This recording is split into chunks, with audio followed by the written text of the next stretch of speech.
This program contains true stories of rescues. All of the 911 calls you will hear are real. Whenever possible, the actual people involved have helped us reconstruct the events as they happened.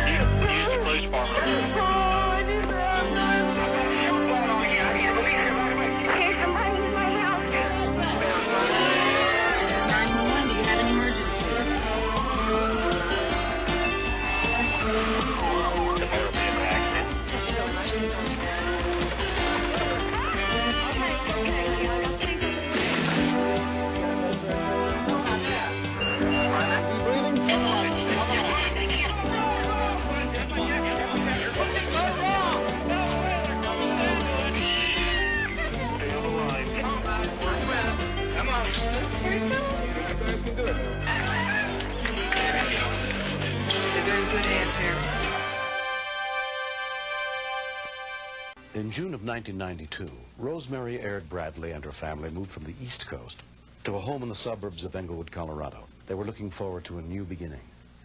But just 3 days after their arrival, all their dreams seemed to come to an abrupt end.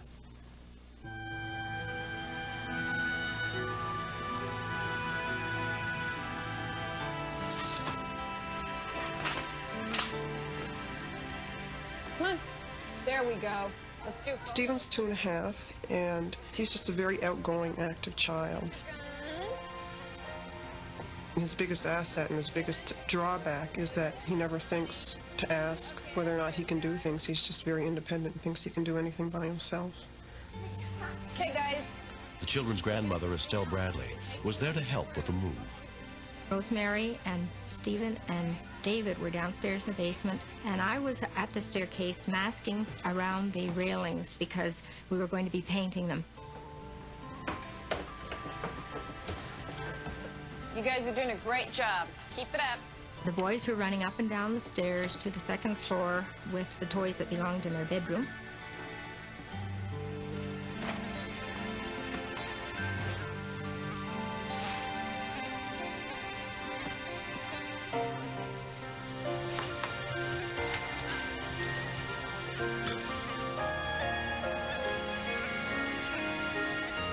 David, where's Stephen? I guess I can take some stuff up. Where'd you leave him at? Is he in his room? Kristen, have you seen Stephen? No. My first reaction whenever he's been out of sight is to check the pool. And I went to the glass doors and I looked and said, okay, he's not in the pool. I wasn't particularly concerned, but I said, okay, everybody look for Stephen. Stephen? Stephen?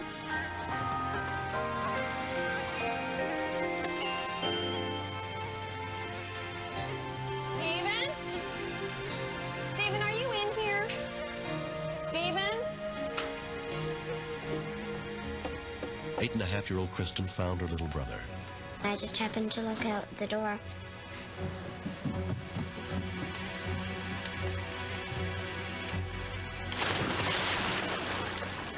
I picked him up and I looked at him and I said his name because he didn't look like he was alive. His lips were blue, his eyes were purple, and it was really scary. Mom! Stephen! When she yelled, knowing that she was out at the pool, I just thought, oh my God. Estelle, call 911! At 11:34 a.m., the call for help came in to South Metro Communications dispatcher Doug Terry. Fire paramedics. Hello.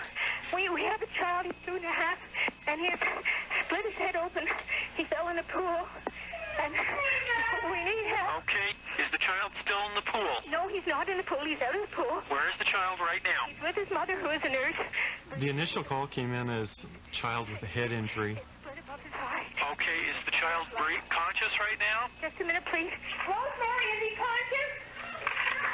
No, he's dead. Oh, my goodness. What's the matter, ma'am? He thinks he's dead. Is the child breathing? Is he breathing? Rosemary, is he breathing? No, he's not breathing. Okay. All of a sudden, when I find out that the child's not breathing, unconscious, they think he's dead.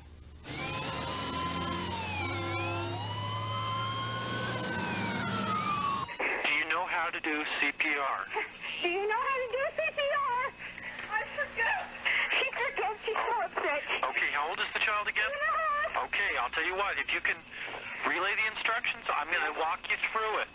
Okay? Yes. Okay, what I need you to do is place the child on its back on a table or floor and strip the chest. Take off the shirt or whatever's there. Okay? We need you to place one hand on the forehead. One hand on the forehead. The other hand under the neck. One hand under the neck. You want to push down on the forehead and lift slightly on the neck so the chin points up. So the chin points up.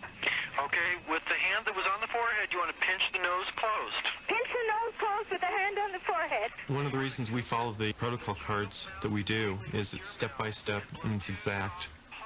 Because if you aren't following things to the letter, you can do a lot more damage to the person than actually helping them. He's not breathing at all. When we continue, I felt desperate, but more than anything, I was just thinking to myself, you can't fall apart. You just have to concentrate on what you're doing.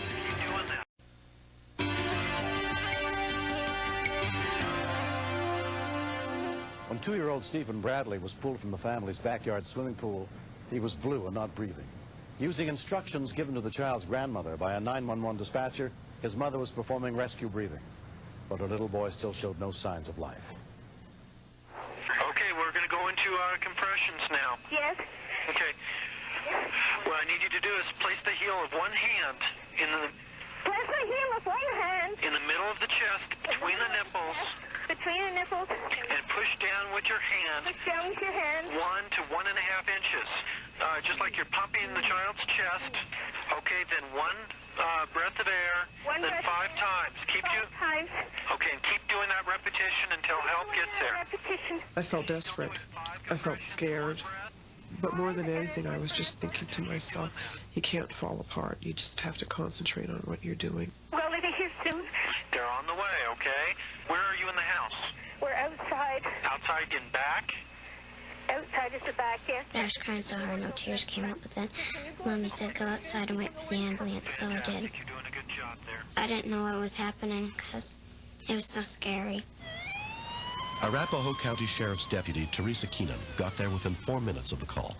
When I arrived at the house, I knew immediately that I was the first responder on the scene, and I was going to have to perform whatever needed to be done.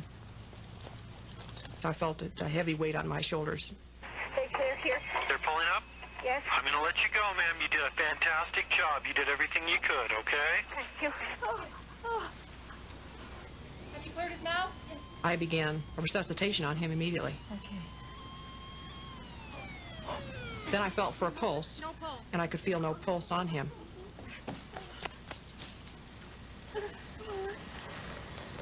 Come on, baby. I thought he can't be dead. He has to live. Okay, go. And I was feeling really guilty. You know, how could I let something like this happen?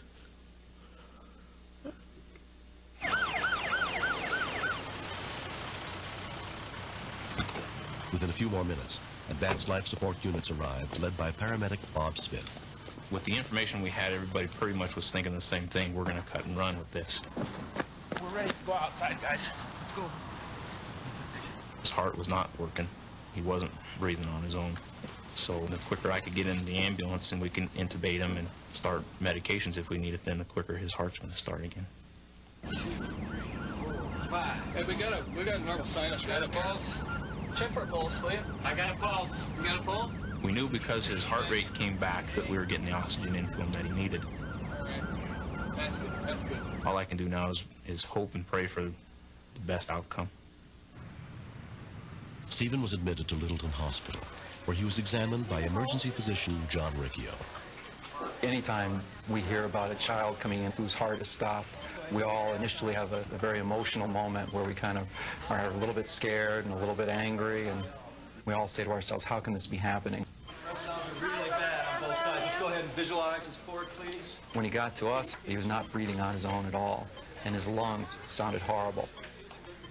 Okay. He had been in the water for several minutes without oxygen, and he was just in serious condition at that point. Let's mix up like 200 milligrams drip dial and get it into him. He started to seize. If we were able to control those seizures, Directly following that, however, Stephen started to posture, which is even a worse sign of brain injury. And we were concerned that if he did survive, that he would have severe brain damage. Let's go ahead and just give him repeated treatments. At that point, I thought, okay, he's alive. But then when I saw him in the emergency room, all hooked up to everything, it was more devastating than hopeful.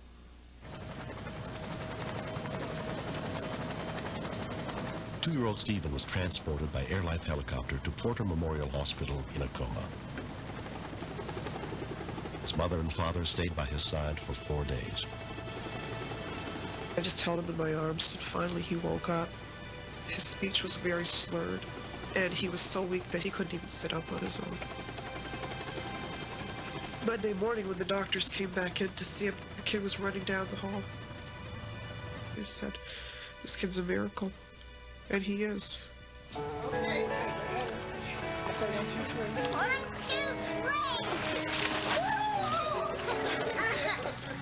He certainly bounced back faster than anyone thought he would. But I don't think any of us were really surprised, because he's a very strong little boy.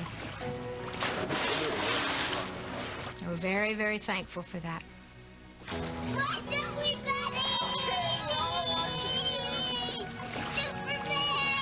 I think we were always pretty careful about watching our kids, but it's made me realize that all it takes is a minute to have an accident. If you're moving, it's a very disorienting time, and you got to be especially careful because your kids don't have a routine, and you don't know what kind of trouble that they can get into. We should have had a fence put in before we moved into the house, but we've got a big fence now and a padlock and another lock. And I still worry. Okay, don't yell at them. Although 2-year-old Stephen escaped without injury, his parents have been changed by the incident. You find yourself realizing how precious life is and how quickly that can be snatched away. They look pretty, don't they? So you do your best to appreciate everything that life has to give you. You might have little flaws, you know. It makes you realize that our kids are our priority in our life, and that we're very, very, very fortunate to have them. And it sort of made me more of a humble person, just being given a second chance and having Stephen back and having him back 100%. Oh, it's starting to wake up.